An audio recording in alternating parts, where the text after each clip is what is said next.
بسم اللہ الرحمن الرحیم۔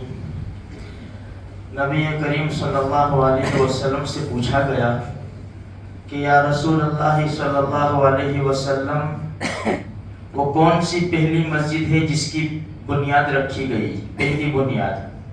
اللہ کے رسول صلی اللہ علیہ وسلم نے فرمایا مسجد حرام۔ سوال کرنے والوں نے سوال کیا یا رسول اللہ پھر کون سی مسجد ہے؟ فرمایا مسجد اقصی۔ یا رسول اللہ دونوں کے درمیان میں کتنا عرصہ؟ فرمایا 40 سال۔ ایک دوسری حدیث میں اللہ کے رسول صلی اللہ علیہ وسلم ارشاد فرماتے ہیں کہ مسجد حرام میں نماز پڑھنے کا ثواب 1,00,000 نماز کے برابر، میری مسجد یعنی مسجد نبی صلی اللہ علیہ وسلم میں نماز پڑھنے کا ثواب 50,000 نماز کے برابر، مسجد اقصی میں نماز پڑھنے کا ثواب 25,000 نماز کے برابر۔ اور ایک روایت میں ہے کہ حرم میں یعنی بیت اللہ میں نماز پڑھنے کا ثواب 1,00,000 کے برابر، اور میری مسجد اور مسجد اقصی میں نماز پڑھنے کا ثواب 50,000 نمازوں کے برابر۔ اللہ ہم سب کو نصیب فرمائے، آمین۔ جمعہ مسجد میں نماز پڑھنے کا ثواب 500، محلے کی مسجد میں نماز پڑھنے کا ثواب 27 درجہ۔ گھر میں نماز پڑھیں گے تو ایک نماز کا ثواب ایک ہی نماز کا ملے گا۔ خیر، مسجد اقصی بڑی مقدس جگہ ہے، فلسطین، پیلسٹائن بڑی مقدس جگہ ہے۔ انبیاء کرام علیہ السلام وہاں دفن ہیں، اور انبیاء کرام علیہ السلام کی بہت بڑی تعداد وہاں آئی ہے۔ ہمارے نبی کو یہیں سے معراج کرائی گئی، اور ہمارے نبی نے امام الانبیاء کا لقب اسی مسجد میں پایا ہے۔ مسجد اقصی میں سارے انبیاء کرام علیہ السلام کو اللہ نے جمع فرمایا، ہمارے نبی نے نماز پڑھائی اور امام الانبیاء کا لقب ملا۔ اب میرے بھائیوں، جس مسجد کے لیے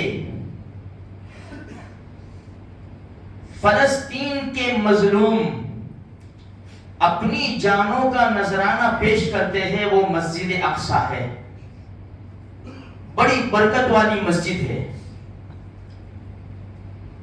کہنے کا مقصد یہ ہے کہ اللہ تبارک و تعالیٰ نے ایک ایسی قوم پیدا فرمائی ہے جن کو اپنی جانوں کی کوئی پڑی نہیں ہے۔ ایسی قوم ہے، عورتیں بیوہ ہو جائے، بچے یتیم ہو جائے، گھر بار اجڑ جائے، ہمیں کسی کی پرواہ نہیں، لیکن اللہ کے گھر کو آنچ نہیں آنی چاہیے۔ یہ بہت بڑا ہمارے لیے سبق ہے۔ کل پیلسٹائن کے جوانوں کو بھی حاضر کیا جائے گا اور ہم کو بھی حاضر کیا جائے گا۔ ان سے جب سوال ہوگا، یہ معصوم بچے بھی بیٹھے ہوئے ہیں، وہ ننھے بچوں سے، اللہ تو سب کچھ جانتا ہے نا، اللہ سب کچھ جانتا ہے، لیکن پھر بھی دکھلانے کے لیے سوال ہوگا، کیا لائے ہو، کیا لائے ہو؟ وہ کیا جواب دیں گے؟ مجھے تو ایسا لگتا ہے بس یہ ایمانی ایک جذبہ بول رہا ہے کہ ان کی طرف سے فرشتے جواب دیں گے، اے اللہ یہ وہ قوم ہے، یہ وہ فلسطین کی قوم ہے جنہوں نے اپنے چھوٹے چھوٹے سینوں کے اوپر دشمنوں کی بڑی بڑی میزائلیں کھا کر اپنے سینوں کو چھلنی کروا دیا تیرے گھر کے خاطر، تیرے گھر کے مسجد کے خاطر۔ ہم نے جنازے بہت دیکھے نا، جنازے بہت دیکھے۔ 70-80 سال کا بوڑھا باپ انتقال کر جاتا ہے، 40-50 سال کا بیٹا اسے کندھا دیتا ہے، لیکن آج ان آنکھوں نے ایسے جنازے دیکھے، 22 سال کی ماں، 25 سال کا باپ اپنے 6 مہینے کے بچے کو لے کر بھاگ رہا ہے، اپنے 2 سال 1 سال 2.5 سال کے بچے کو لے کر بھاگ رہا ہے۔ کہاں جا رہے ہیں؟ بس اب قبرستان ان کو لے جائیں گے، اس لیے کہ انہوں نے اللہ کے گھر مسجد اقصی کی خاطر اپنے چھوٹے چھوٹے سینوں کے اوپر بم کھا کر دنیا کو یہ سبق دیا ہے، ہم چھوٹی جانیں بھی قربان کر سکتے ہیں لیکن مسجد اقصی کو آنچ آنے نہیں دے سکتے۔ ایک جوان انٹرویو دیتا ہے، ماں آ کر اس کے چہرے سے کپڑا ہٹا دیتی ہے، بیٹا کس بات کا خوف ہے تجھے، کس بات کا خوف ہے؟ 9 سال کا بچہ 13 پارے حافظ اپنے ابو سے آ کر کہتا ہے، بابا مجھے نہیں لگتا کہ میں قرآن کو پورا کر سکوں گا، باطل طاقتوں کے بم میرا خاتمہ کر دے گی، حفظ کرنے سے پہلے میں دنیا سے رخصت ہو جاؤں گا۔ کیا ان کے جذبات ہے، کیا تمنائیں ہیں میرے بھائیوں، ہوش میں آؤ، ہوش میں آؤ۔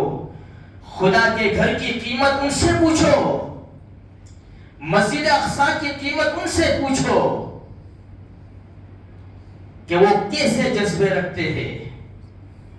ہاں، اس لیے ایک بات ذہن میں لے لو، ہمارے بھی چھوٹے بچے ہیں، ہمارے بھی چھوٹے بھائی بہن ہیں، ان لوگوں کے بھی چھوٹے بچے ہیں، ان کے بھی بھائی بہن ہیں، ان کا بھی سنسار چلتا ہے۔ مجھے تو ایسا اپنوں سے اچھی زندگی گزار رہے ہیں، اللہ نے مال و دولت سے ایسے خطے میں پیدا کیا۔ ایک حدیث یاد آ گئی بخاری شریف کی، معاذ بن جبل رضی اللہ تعالیٰ عنہ فرماتے ہیں کہ نبی کریم صلی اللہ علیہ وسلم نے ارشاد فرمایا کہ اللہ فرماتا ہے، اللہ فرماتا ہے، کس کو؟ یہ فلسطین کے ٹکڑے کو، جہاں مسجد اقصی ہے اس کے اطراف کے ٹکڑے کو اللہ فرماتا ہے میرے نزدیک تو بڑا قیمتی ہے۔ الفاظ سنیں اللہ کے، میرے نزدیک تو بڑا قیمتی ہے، اور تیرے سینے کے اوپر اور تیرے اوپر میں اپنے مبارک بندوں کو جمع کر دوں گا۔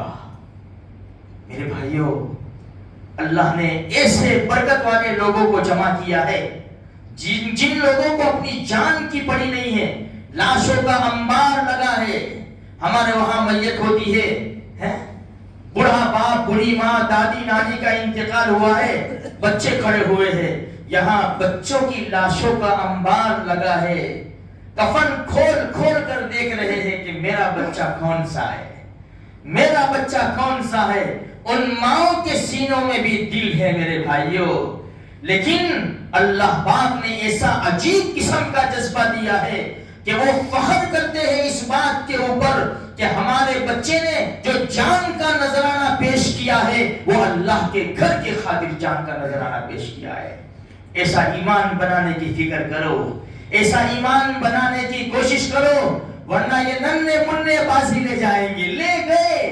لے گئے میں تو ایسا جمعہ میں نے کہا، ان کا جو ایمان ہے نا، ان کے جو جذبات ہے، اس کے کروڑویں حصے پر بھی ہم نہیں ہیں، اس کے کروڑویں حصے پر بھی ہم نہیں ہیں۔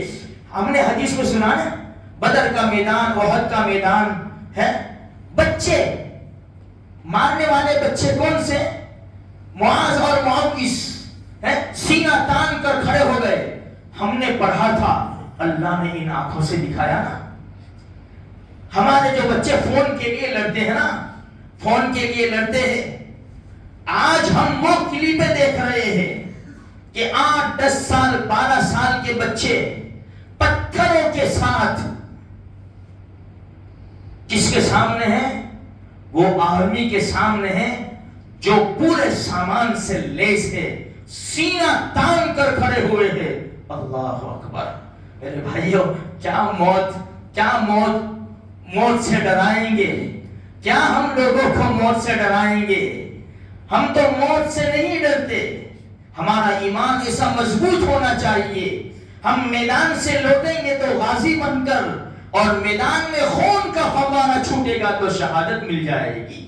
اس لیے دنیا میں بہت گھل مل گئے اور بہت قربانیاں دے دی، بہت روئے، بہت دھکے کھائے۔ میں ایسا نہیں کہتا دنیا کو چھوڑ دو، لیکن میرے بھائیو آخرت کی فکر کرو، اپنے محلے کی خصوصاً مسجدوں کی فکر کرو، آپس میں اتفاق کے ساتھ رہو، کسی کو گالی مت دو، کسی کا حق مت مارو، کسی سے برائی مت کرو، کسی کا برا مت چاہو، کسی کی غیبت مت کرو، پڑوسیوں کے ساتھ اچھا سلوک کرو، سر سے لے کر پیر تک دونوں جہان کے سردار کی نقل اتارنے کی کوشش کرو۔ ہم انگریز نہیں ہیں، ہمارے بال انگریزوں کی طرح نہیں ہوں گے جو ہمارا بالکل کھلا ہوا دشمن ہے، ہم ان کا فالو کریں گے، ہمارے بال انگریزوں کی طرح، بچوں کے بال انگریزوں کی طرح، ہمارا لباس انگریزوں کی طرح، ہمارا فنکشن انگریزوں کی طرح۔ دشمن بھی ہمارے اوپر ہنستا ہے کہ یہ قرآن کو ماننے والے، یہ حدیث کو ماننے والے، یہ پیارے نبی کو ماننے والے، لیکن فالو تو ہمارا کر رہے، ہمارا فالو۔ اللہ کے واسطے میرے بھائیو، ہم محمدی ہیں صلی اللہ علیہ وسلم، ہم محمد رسول اللہ صلی اللہ علیہ وسلم کو ماننے والے ہیں۔ آج ہم یہ نیت کریں کہ انشاءاللہ ثم انشاءاللہ قرآن و حدیث کے مطابق زندگی گزاریں گے انشاءاللہ۔ اور میرے بھائیو پھر سے میں کہتا ہوں، ایک دن دعا کر کے بھول نہیں جانا ہے، مسلسل فلسطین کے مظلوموں کے لیے دعائیں کرتے رہو، مسلسل دعا کرو، اس لیے کہ حالات بڑے نازک ہیں اور بڑے قیمتی لوگ ہیں۔ کل بھی میں نے یوسف علیہ السلام کی جو بک رہے تھے بڑھیا کی مثال دی تھی، بس وہ نیت سے ہم اللہ تبارک و تعالیٰ کے سامنے ہاتھ اٹھائے، اے اللہ وہ بھی کلمہ پڑھنے والے ہیں، ہم بھی کلمہ پڑھنے والے ہیں، قرآن اور حدیث نے ہم کو بھائی بنایا ہے، اے اللہ ان مظلوموں کی مدد فرما دے۔ تو میرے بھائیو خصوصاً دعائیں کرو اللہ تبارک و تعالیٰ سے، اللہ تبارک و تعالیٰ مسجد اقصیٰ کو آزاد فرماوے، آباد فرماوے۔ جو بیچارے شہید ہو چکے ہیں ان کے تو مرتبے بہت بلند ہو چکے ہیں، لیکن ان کے ماں باپ جنہوں نے معصوم بچوں کو سینے سے لگایا، بھاگ رہے ہیں، دوڑ رہے ہیں، لاشوں کو لے کر بالکل زخمی حالت میں بچوں کو لے کر، اللہ ان ماں باپ کو صبر جمیل کی دولت سے مالا مال فرماوے اور ان کو نعم البدن نصیب فرماوے۔ اللہ ہم سب کو بھی قبول فرما لے، ہمارے جوان بوڑھے عورت مرد اللہ پاک سب کو قبول فرماوے اور ہماری مسجدوں کے آباد ہونے کا سبب اللہ پاک ہمیں بنا لے، ہمیں دین کی صحیح سمجھ اللہ تبارک و تعالی عطا فرما دے۔